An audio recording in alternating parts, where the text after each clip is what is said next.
একসময় ব্যস্ত মালদা জেলার বুলবুলচন্ডী রেল স্টেশন আজ পরিত্যক্ত, জঙ্গলে ছেয়ে গিয়েছে চারিদিক।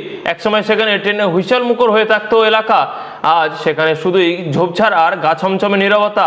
আর সেই পরিত্যক্ত স্টেশন চত্বর থেকেই বৃহস্পতিবার সকালে উদ্ধার হলো এক যুবকের মৃতদেহ।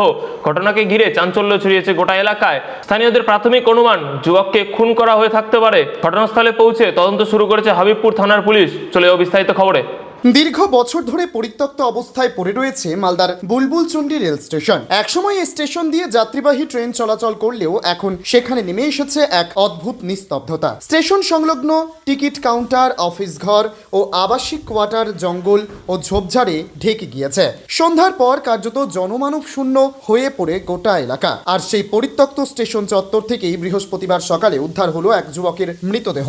ঘটনাকে কেন্দ্র করে ব্যাপক চাঞ্চল্য ছড়িয়েছে এলাকায়। স্থানীয় বাসিন্দারা ভ্রমণে বেরিয়ে দেহটি দেখতে পান বলে জানা গিয়েছে। প্রথমে বিষয়টি সন্দেহজনক মনে হওয়ায় খবর দেওয়া হয় স্থানীয় গ্রাম পঞ্চায়েত সদস্য লতিকা সিংহকে। তিনি ঘটনাস্থলে পৌঁছে সব দেখে দাবি করেন প্রাথমিকভাবে তার মনে হচ্ছে যুবককে খুন করা হয়েছে। লতিকা সিংহের অভিযোগ, দীর্ঘদিন ধরে স্টেশন এলাকাটি অরক্ষিত অবস্থায় পড়ে রয়েছে। পর্যাপ্ত আলোর ব্যবস্থা বা সিসিটিভি নজরদারি না থাকায় দুষ্কৃতীদের আনাগোনা বেড়েছে। তার দাবি, দ্রুত এলাকায় নিরাপত্তা ব্যবস্থা জোরদার করা হোক। এরপরেই লতিকা দেবী যুবকের মৃতদেহ দেখার ঘটনাটি নিয়ে খবর দেন হবিবপুর থানার পুলিশকে। রেল স্টেশন সংলগ্ন এলাকায় মৃতদেহ উদ্ধারের বিষয়ে আর কি বলেছেন বুলবুলচন্ডী গ্রাম পঞ্চায়েতের সদস্য লতিকা সিংহ, শুনুন। ঘুমিয়েছিলাম, ইতিমধ্যে একজন ফোন করে স্টেশনে একটা লাশ পড়ে আছে। আমাদের rail station Bulbulchandi rail station প্ল্যাটফর্মের উপরে। জানতে পেরে আমি আসলাম, এসে দেখি কি মৃতদেহ একটা আছে, অর্ধেকটা দেখতে পাচ্ছি আর অর্ধেকটা দেখতে পাচ্ছি না। তারপরে তো আমরা বুঝতে পারিনি, থানাকে ফোন করলাম, আইসি সাহেবকে ফোন করার পর ওইখান থেকে প্রশাসন থেকে লোক আসলো। আসার পর লাশটাকে বের করলো। তাতে দেখা গেল গলা একটু কাটা আছে। আমার মনে হয় কি এটা পরিকল্পনাভাবে মার্ডার হয়েছে। মানে বাইরের এখনো চিনতে পারিনি। কেউ চিনতে পারেনি? না, এখনো চিনতে পারিনি।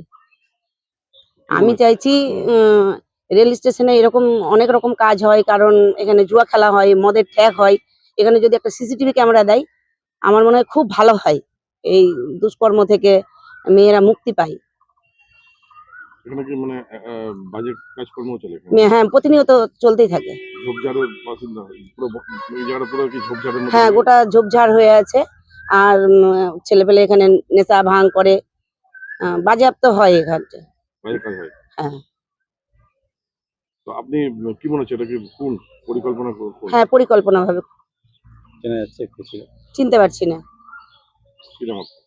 আমার নাম লতিকা সিংহ, মেম্বার। এদিকে ঘটনাস্থলে পুলিশ পৌঁছে সবকিছু খতিয়ে দেখে মৃতদেহ উদ্ধার করেন। এরপর মৃতদেহ ময়নাতদন্তের জন্য মালদা মেডিকেল কলেজ হাসপাতালে পাঠানোর ব্যবস্থা করেন। প্রাথমিক তদন্তে পুলিশ মৃত যুবকের পরিচয় জানতে পেরেছে। মৃত যুবকের নাম দীপ সরকার, বয়স আনুমানিক 23 বছর। তিনি আইহো লালচাঁদপুর এলাকার বাসিন্দা ছিলেন। ঘটনা তদন্ত শুরু করেছে পুলিশ। এখন দেখার বিষয় পুলিশের তদন্তে যুবকের মৃত্যুর কারণ কি উঠে আসে, সেদিকে তাকিয়ে সকলে।